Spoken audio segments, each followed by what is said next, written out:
My next conversation centers on an ugly trend, the unimaginable commerce of human lives for perceived power and wealth. Around there, it's more commonly known as ritual killings. This deliberate murder of individuals for body parts, believed to confer supernatural advantage, it casts a long dark shadow that collectively hangs over our heads as a nation. These days, we're inundated with accounts of recorded incidents and barbaric acts, all of which trump the sanctity of human existence. Let me introduce my guest. He is a clinical psychologist, Dr. Moses Tinge. Thank you so much for joining us. I understand you're joining us somewhere from Delta State today. Where exactly are you in Delta State? That's my state, by the way. Oh, wow. Thank you very much, Nandi. So I'm joining from Asaba in Delta State. Fantastic. My place is just behind you there. I'm just from Ila, so it's just a couple of kilometers away from you there. Wow. Thank you so much, Doc, for joining us on Insight. I think essentially what we want to understand, amongst other issues, of course, is the level of moral decay in our society today. Of course, there's also the issue of societal complicity when we talk about these, ritual killings, whether for body parts or for any other issue for that matter. And of course, I would like for you also to look into the whole issue of the psychology of greed and normalization of violence. How did we get to where we are right now? Despite our history of deep cultural roots and value for life, now what we see is, we're inundated almost on a daily basis, I should say, with this debilitating or erosion of communal values that enables dastardly acts like what we see play out in our society today. What's your opinion on the factors you think that driving this level of moral bankruptcy that we see in our Nigerian society today? So thank you very much, Nandi, for having me on the program. So ritual killings have always been a part of our society. And even in Nigeria, they've always been, as far as we can remember. But there has been a disturbing trend, the significant increase in these killings over time. So while our parents would tell us then, while growing up as little boys, to be careful not to collect things from strangers when going to school, not to follow a stranger and all of that, because they'll go and use you for money rituals and all of that. So we heard all of these things while growing up. They were there, but it wasn't as rampant as it is right now, because over time, there's been a gradual shift in terms of our moral values. So while we agree that all of us come from, especially in Nigeria here, we come from cultures where there's significant regard for human life. And right from the beginning of our existence as people here, there've always been issues of if you kill somebody, the rules were there, you will be killed as well. And some of these rituals that are currently ongoing were not considered a normal thing. But over time, there's been a significant change. Things have changed over the last couple of years, over the last 20 years. And I dare say it doesn't shock us. I dare say it appears not to shock us any longer. It's almost like we're losing our sensibilities as a people. Exactly. And because it's so rampant that it's no longer in the big cities alone that you hear about it. It's happening even in the rural areas. It's happening in our backyards. And then the very significant change in it is that while in the past, people who were involved in this were mostly people who were members of cult groups where they felt like when you sacrifice or you bring body parts of a human being, then you get wealth or you get rewarded, But these days, we have young people indulging in it. So many of them are usually in their teens and early 20s involved in these things. So it has become more rampant. And apparently because I think we'll start from the family. There's been a significant shift in terms of family values. We have parents who now encourage their young ones to go out and make money without really bothering how they make it. We even hear some of them tell them that whatever it is that you want to do, do it. In fact, they encourage them to go out and they bring things home. Our parents don't even ask them, where did you get this from? So that's where the whole thing is shifting out. Then there have also been lots of, I think with the advent of technology and social media, there's been more publicity in terms of what happens So things happen, people kill here, and then we hear that these ones are Yahoo Plus, or they are doing this. They kill, they remove body organs of people, and they say they make money, they buy Benz, they buy the big cars and the luxurious things. So this kind of like And reinforces society other young celebrates people, them. you know. Yeah. So it I kind was of just like saying, and encourages the society young. celebrates them, not minding the source of their wealth or money. Exactly. They celebrate them. They are celebrated. And the ones who are failing to meet up, you hear parents these days telling their children that, look, can't you see how Mr. A's child went to Lagos or went to Onitsha or went to Abuja and came back with Benz and all of that without asking how they were able to make this thing. So this kind of pushes them, the young guys, into other pressures of like, I need to also catch up. I need to be able to, impress my parents. I need to impress my peers. I can't be left alone, So that kind of changes is something social learning theory, which in psychology will kind of help to explain this behavior. When we see that somebody exhibits a certain behavior and gets rewarded, we are more likely to do the same thing. So, like growing up, your parents will tell you that if you get this kind of grade in school, okay, for me, they'll buy me a bicycle, and I get the bicycle by the end of the term when I came first position.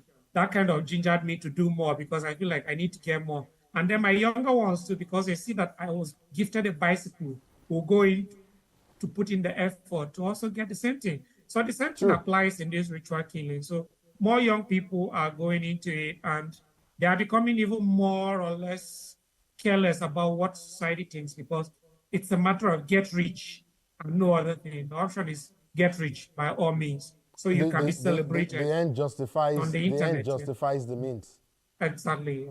And you've thrown in the spirituality of it. I mean, somewhere in there, while you were making your commentary, you talked about the spirituality of it. But I see how you've hammered on the psychoanalysis of the entire, of this trend, as it were. And that's something I'd like for us to zero into. That's your area of discipline. I know you're not a forensic anthropologist or criminologist, but of course, by the nature of your discipline, I sense that you might be familiar with discerning, the core behavioral profile of a perpetrators, I should say, of these insane practices that we see play out. So, like I did say, there is a WAP spirituality attached to this whole issue. And, of course, there are some who weaponize, traditional belief and say that's where they are getting, this whole mythology of ritual powers to be able to give you wealth. But that's not, you're not a diviner here or anything, but I would like for you to speak to the profile. I would like for you to speak to the psychoanalysis, of some of these happenings. Put that against the profile of perpetrators,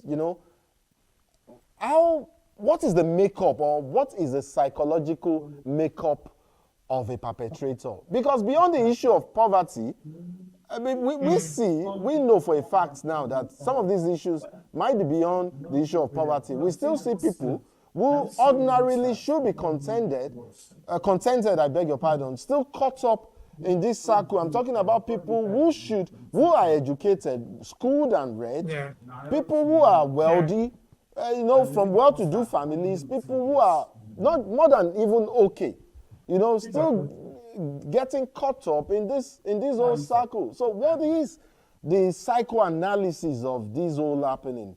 What can be the rationale for someone like me, probably, who is schooled, well-read, educated, getting involved in all of this, someone who is from a well-to-do family, getting involved from this. So it goes beyond the issue of poverty. Yeah. All right. I'll touch a bit on the spiritual aspect, which also has a psychological effect as well. So, I mean, spiritually, people who are involved in ritual killings get into it because they want to acquire power.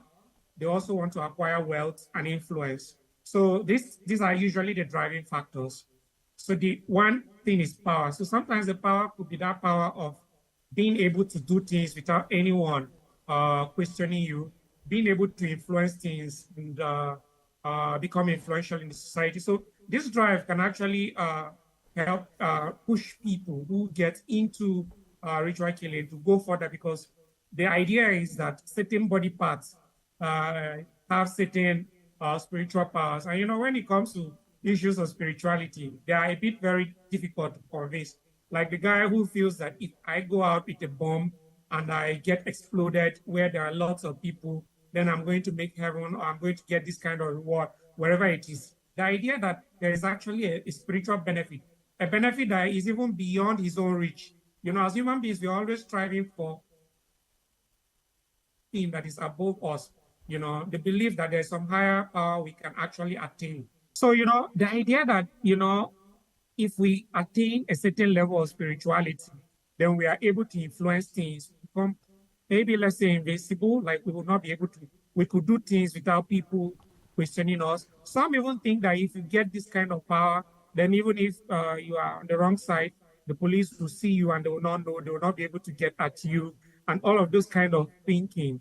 So this idea push people, and power is something that people have always strived for over True. time. Power has been a driving force for many people since time immemorial. So they keep going for it because uh, the people who bring them into it have assured them of this degree of power and influence and wealth coming. And then our society has a point where nothing else seems to matter except you make money.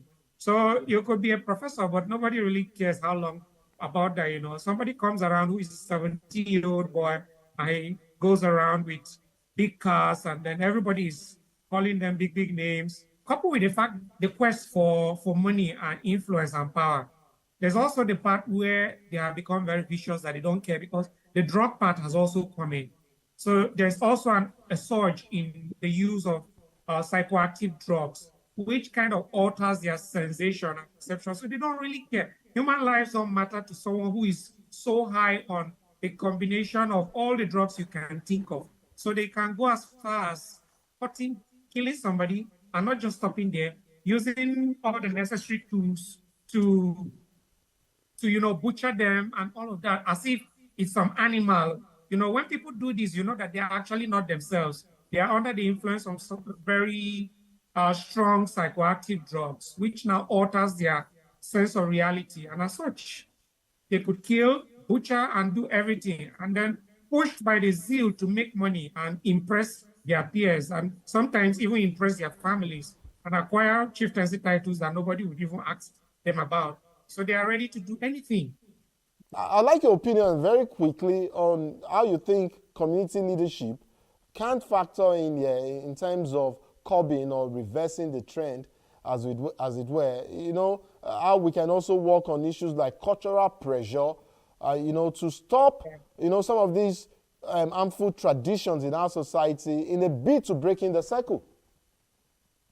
Yeah, so thank you very much. So I think there's a lot of work to be done, because we have come really far, but it's still a doable thing. It's still very possible if all those involved, from government down to, but I would like to start with families. I think we need to really have a kind of reorientation of what family really is and what the family should do. We need to go beyond just giving birth to children and pushing them to make money. It's really not about the money. So we can start from there. Parents need to start watching out for their kids, teaching them what real values are and what the essence of hard work would be, that there's reward when you work hard. Then we need to also come down, we'll come to like government, for instance. The government also needs to play a significant role. Like there should be a reward for good behavior. There are people who are doing lots of good things in our society, but they don't get rewarded. So what do we do when we don't reward good behavior? We encourage bad behavior, because the guy wants to be like, absolutely. So, Doc, we have, in the course of 15 or so minutes, we've been able to turn you into we've been able to make you speak from the angle of an anthropologist to a criminologist to a clinical psychologist and then Yeah. now to an advocate.